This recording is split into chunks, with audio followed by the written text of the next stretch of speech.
آج کل social media کے اوپر ایک ویڈیو اور اس کی کچھ تصاویر جو ہے بہت زیادہ وائرل ہو رہی ہیں، اور یہ بنیادی طور پر ایک پولیس مین کی جو ویڈیو ہے اور اس کی تصاویر ہیں۔ اس میں یہ دیکھا جا سکتا ہے کہ یہ پولیس والا ایک غریب شخص کیسے جو ہے وہ پیسے بٹور رہا ہے، رشوت لے رہا ہے۔ لیکن یہ سارا منظر دیکھ کر آپ نے اس پولیس والے کو گالیاں نہیں دینی ہیں۔ میرے نزدیک اس پولیس والے کا کوئی قصور نہیں ہے، یا قصور ہے تو وہ اس نظام کا ہے، قصور ہے تو وہ اس سسٹم کا ہے، قصور ہے تو ان لوگوں کا ہے جو اس نظام کو بناتے ہیں، جو اس نظام کو چلاتے ہیں۔ کیا یہ سب کچھ جو ہمارے معاشرے میں ہوتا ہے اس کا ذمہ دار کبھی ہم نے بہت غور سے بہت ڈیپلی سوچا اس بات پہ کہ اس سب کا ذمہ دار کون ہے؟ مثال کے طور پر ہمارے ہاں عموماً جو ایک پٹواری ہوتا ہے اس سے عموماً بہت زیادہ لوگ جو ہے وہ تنگ ہوتے ہیں۔ کبھی ہم نے یہ سوچا کہ ایک پٹواری اتنی دیدہ دلیری سے کیوں جو ہے وہ سارے غلط کام کرتا ہے؟ کبھی ہمارے ذہن میں یہ بات آئی کہ ایک پٹواری اتنی بہادری کے ساتھ جو ہے وہ بالکل فرنٹ فٹ پر آ کر اتنی کرپشن کیوں کرتا ہے؟ یہ وہ سوالات ہیں جو شاید کبھی ہمارے ذہن میں نہیں آئے۔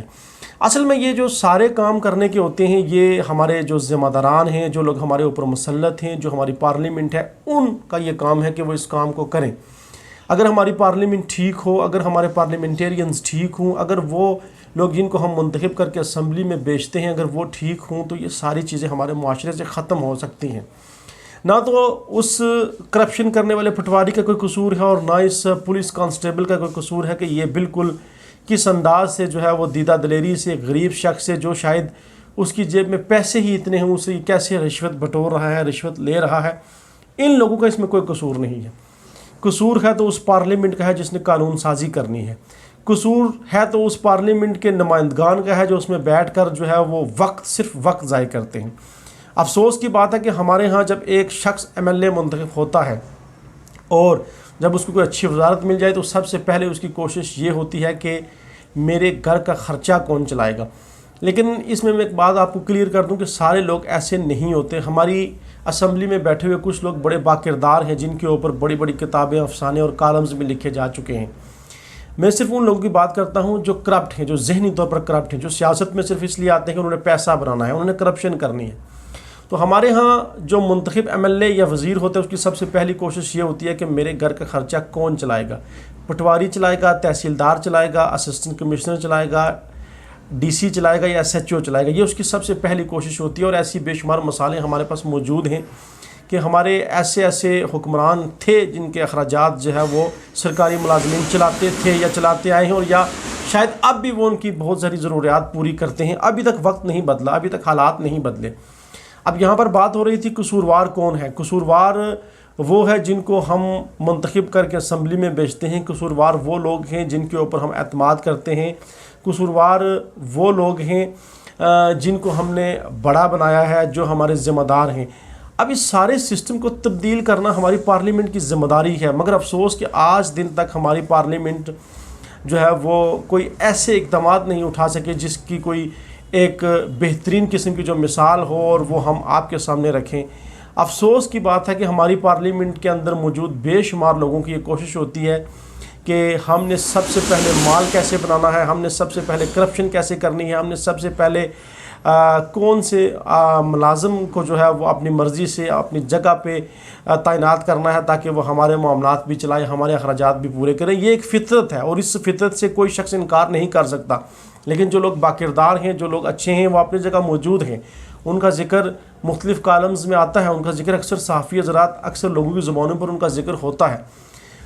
اب یہاں پر کس طرح اس نظام کو تبدیل کیا جا سکتا ہے، کس طرح اس سسٹم کو جو ہے وہ تبدیل کیا جا سکتا ہے؟ اب میرے نزدیک جو سب سے پہلی بات ہے کہ ہمارے جو نوجوان ہیں ان کو سیاست میں ضرور دلچسپی لینی چاہیے۔ ہمارے جو پڑھے لکھے نوجوان ہیں ان کو سیاست میں ضرور آنا چاہیے، چونکہ جب ہم سارے پڑھے لکھے لوگ، باشعور لوگ جب سیاست میں دلچسپی نہیں لیتے تو پھر اکثر جعلی لوگوں کو، 2 نمبر لوگوں کو سپیس مل جاتی ہے اور اس طرح وہ اپنی جگہ سیاست کے اندر بنا لیتے ہیں اور کہیں نہ کہیں وہ اسمبلی میں پہنچ جاتے ہیں۔ اگر وہ اسمبلی میں نہیں پہنچتے تو کوئی سیاسی عہدے پر بیٹھ کر وہ کرپشن کرتے ہیں، کسی سیاسی عہدے پر بیٹھ کر وہ ناجائز کام کرتے ہیں۔ تو اس لیے میری تو تمام ان پڑھے لکھے نوجوان بچے بچیاں جو ہیں وہ آپ ضرور سیاست کے اندر دلچسپی لیں، چونکہ جیسا بھی سسٹم ہے، جیسا بھی نظام ہے، لیکن ایک جمہوری نظام، ایک جمہوری سسٹم ہمارے ہاں موجود ہے۔ تو اگر ہمارے پڑھے لکھے نوجوان سیاست میں دلچسپی لیں گے تو شاید مثبت تبدیلی آئے گی۔ ایک جو سب سے اچھی اور مثبت خبر ہے وہ کل بھی میں نے آپ کو بتایا تھا کہ کل فرحت میر صاحب کی جو پریس کانفرنس جو میڈیا بریفنگ تھی کوٹلی کے اندر، اس میں انہوں نے بلدیاتی الیکشن کے حوالے سے بڑی اہم گفتگو کی، اور ایک لحاظ سے انہوں نے یہ کنفرم کر دیا کہ بلدیاتی الیکشن جو ہے وہ ریاست کے اندر ضرور ہوں گے۔ تو اس میں بھی میں ان تمام نوجوانوں سے ضرور اپیل کروں گا کہ پلیز آپ سیاست کے اندر ضرور حصہ لیں۔ آپ بلدیاتی الیکشن ایک بہترین پلیٹ فارم ہے آپ کے پاس، آپ آگے آئیں، آپ الیکشن لڑنے کی تیاری کریں، آپ کونسلر بننے کی کوشش کریں، اور یہی سٹیپس ہوتے ہیں۔ یہ پہلا سٹیپ ہے، پھر دوسرے سٹیپ میں آپ اس سے آگے، پھر اس سے آگے جائیں گے، تو یہی ایک بنیاد ہوتی ہے۔ آج ایک پلیٹ فارم، ایک بنیاد ہم کو مل رہی ہے بلدیاتی الیکشن کی صورت میں، تو اس صورت میں نوجوانوں کے پاس بے شمار مواقع ہیں۔ ہمارے نوجوان، ٹھیک ہے، اچھی بات ہے، اگر آپ کے پاس ڈگری ہے، آپ کا تعلق جو ایک متوسط خاندان سے ہے، تو نوکری آپ کو چاہیے اپنا نظام چلانے کے لیے، لیکن جو نوجوان جو ہے وہ تھوڑے سے بہتر پوزیشن میں ہیں، یا جو نوجوان یہ سمجھتے ہیں کہ وہ نوکری کے بغیر سروائیو کر سکتے ہیں، ان کا گزارا ہو سکتا ہے، وہ اس سیاسی نظام کے اندر ضرور شامل ہوں، اس سسٹم کے اندر وہ ضرور آئیں اور اپنا مثبت کردار ادا کریں، تاکہ ہماری جو ہے وہ کرپٹ، جعلی اور 2 نمبر لوگوں سے جان چھوٹ جائے۔ اس کا واحد اور بہترین حل یہ ہے کہ آپ سیاست میں دلچسپی لیں اور آپ اسمبلی میں جائیں۔ جب آپ اسمبلی میں جائیں تو وہاں آپ ایک مؤثر آواز بن جائیں، اور وہاں عام آدمی کے لیے آواز اٹھائیں۔ وہاں پر ہمارے معاشرے کے اندر اس طرح کی جو گندی چیزیں ہیں، اس کو آپ ختم کریں۔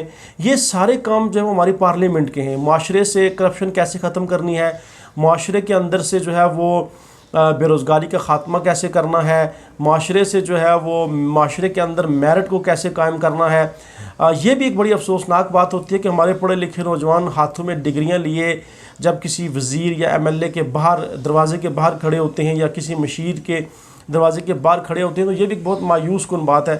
میں نے ایسے بہت کم نوجوان دیکھے ہیں جن کے اندر ایک غیرت کا مادہ ہے، وہ ڈگریوں کے باوجود ان کا یہ ضمیر نہیں گوارا کرتا کہ وہ اپنی نوکری کے لیے کسی سیاسی شخصیت کے دروازے کے باہر کھڑے ہو جائیں، یا کسی سیاسی شخصیت کے گھر کے بار بار چکر لگائیں۔ اگر ہماری پارلیمنٹ ایک ضابطہ طے کر دے، ہماری پارلیمنٹ جو ایک قانون بنا دے، تو نوجوانوں کو سیاستدانوں کے دروازوں کے باہر کھڑے ہونے کی ضرورت نہیں پڑے گی۔ آپ طے کر دیں کہ آپ نے اگر پہلے اسکیل کی جاب ہے، دوسرے اسکیل کی جاب ہے، 5ویں اسکیل کی جاب ہے، تو اس کا کرائٹیریا ایک آپ طے کر دیں تاکہ لوگ آپ کے پیچھے نہ آئیں۔ اگر 16 اسکیل کی جاب ہے، 11 اسکیل کی جاب ہے، یا 17 اسکیل کی جاب ہے، تو اس کے لیے بھی آپ کرائٹیریا طے کر دیں، اس کے لیے بھی آپ ایک میرٹ بنا دیں، پارلیمنٹ اس کے اوپر بحث کرے، تاکہ نوجوان جو ہے وہ اپنے ہاتھوں میں ڈگریاں لے کر جو ہے وہ آپ کے گھروں کے پیچھے، آپ کے گھروں میں نہ آئیں، آپ کے پیچھے نہ آئیں، آپ کے پیچھے چل چل کے وہ اپنا وقت ضائع نہ کریں۔ پھر ہمارے منتخب نمائندے جو ہوتے ہیں، وہ سب سے پہلی جو ان کی ترجیح ہوتی ہے، میں اور آپ ہم سب جانتے ہیں کہ سب سے پہلی ترجیح کیا ہوتی ہے۔ سب سے پہلی ایک ترجیح اپنا گھر، اپنے گھر سے اگر کوئی فرد ہے تو ٹھیک ہے، پھر نہیں تو پھر برادری نہیں تو پھر کوئی دوست احباب، کوئی پڑوسی، اس کے بعد اگر کہیں کوئی نوجوان کسی کا کوئی نمبر آ جائے قسمت سے تو ٹھیک ہے۔ تو اس کے اوپر جو ہے وہ ہماری پارلیمنٹ کو بھی ذمہ داری کا مظاہرہ کرنا پڑے گا۔ اگر آپ ذمہ داری کا مظاہرہ نہیں کریں گے تو آپ یقین کریں کہ بالخصوص ہمارے جو ممبران ہیں، اسمبلی ممبران، آپ کا نام و نشان مٹ جائے گا۔ جس طرح سے آپ کا کردار ہوتا ہے ہمارے معاشرے کے اندر، آپ کی آنے والی نسلیں جو ہے وہ اس پہ روئیں گی، اور آپ کی غلطیوں کا حساب ان کو دینا پڑے گا۔ بہتر یہی ہے کہ آپ سارے لوگ جو ہے وہ مثبت انداز سے سوچیں۔ میں قطعی طور پر یہ نہیں کہتا کہ آپ سارے لوگ بہت نیگیٹو ہیں اور آپ صرف نیگیٹو سوچتے ہیں۔ بے شمار جو ہمارے پارلیمنٹیرینز ہیں وہ بہت پازیٹیو بھی سوچتے ہیں۔ بعض اوقات شاید بہت ساری مجبوریاں ان کے آڑے آ جاتی ہیں، چونکہ ہمارا جو جمہوری کلچر ہے اس کے اندر بلیک میلنگ کا نظام، بلیک میلنگ کا رواج بھی بہت زیادہ ہے۔ آج کل ایک منتخب جو ایم ایل اے ہے، اس کو وہ اشخاص بھی بلیک میل کرتے ہیں جن کے ساتھ 100، 200 یا 500 ووٹس ہوتے ہیں۔ تو یہ بھی ایک بڑا سسٹم جو ہے وہ ایک بڑا بھیانک نظام ہے اس جمہوری نظام کے اندر۔ بہرحال پھر بھی جب ہم پازیٹیو رہیں گے، مثبت سوچیں گے، تو انشاءاللہ راستے بھی کھلتے رہیں گے۔ تو نوجوانوں سے میری یہی گزارش ہے کہ پلیز آپ سیاست میں آئیں، اپنا مثبت کردار ادا کریں، تاکہ معاشرے میں ایک مثبت تبدیلی آئے۔ دور بیٹھ کر، اسمبلی سے باہر بیٹھ کر، سیاسی نظام سے باہر بیٹھ کر صرف چیخنا، چلانا، شور مچانا جو ہے مسئلے کا حل نہیں ہے۔ آپ کو سسٹم میں آنا ہوگا، آپ کو سسٹم کو سمجھنا ہوگا تاکہ آپ کو پتہ چلے، اور آپ کو آواز اٹھانی پڑے گی اپنے حق کے لیے اور ان تمام لوگوں کے لیے جن کے ساتھ اس معاشرے کے اندر زیادتی ہوتی ہے۔ جی ناظرین، اگلے ویلاگ کے ساتھ دوبارہ آپ سے ملاقات ہوگی، اجازت دیجیے، اللہ حافظ۔